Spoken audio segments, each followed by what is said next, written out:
Gihimakak sa Monterrazas de Cebu ang pamahayag sa Department of Environment and Natural Resources Region 7 nga kapin sa 700 ka mga punuan sa kahoy ang giputol nga walay permit. Si Nico Sereno sa report. Ang nakita po namin dyan, Your Honor, ay yun pong definite, meron pong pagpuputol ng puno. Mahigit 700 puno po yung naputol nang wala pong permit sa DNR.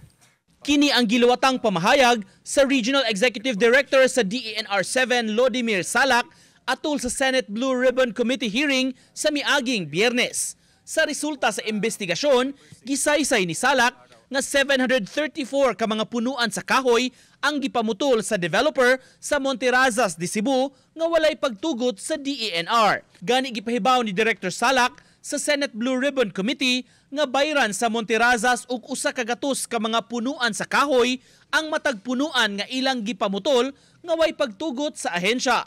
At kami po sa DNR, hindi po kami papayag na seedling ang kanilang ipalit. Kailangan puno sa puno. So 73,000 po kapalit ng 700. Kailangan po nilang itanim yan sa lahat ng open areas ng kanilang project. 140 hectares po yan, by the way, Your Honor. Gihangup hinuon sa Mont Property Group ang developer sa Monterrazas de Cebu ang investigasyon sa DENR. Apan sa samang higayon, mihimakak sa finding sa DENR 7 nga namutol sila og mga punuan sa kahoy. Laing gipasabot sa Mont Property Group nga nalatin usab sa Environmental Compliance Certificate ug sa Development Permit nga ang mga dapit lang nga adunay mga kahoy-kahoy nga gagmay ug sa gitawag nila nga secondary undergrowth mo ilang gihawanan aron makasugod na sila pagtrabaho sa dapit. Sa ginuso nila nga Environmental Impact Statement sa Environmental Management Bureau, nasuta nga ang lugar dili makahimo pag-support sa bisan unsang agricultural activity tungod kay gihulagway nila nga ang dapit usa ka non-woody vegetation.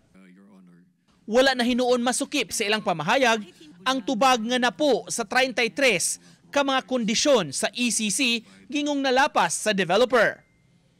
Uban ni Clans Gabutin, Nico Sereno, Balitang Bisdak.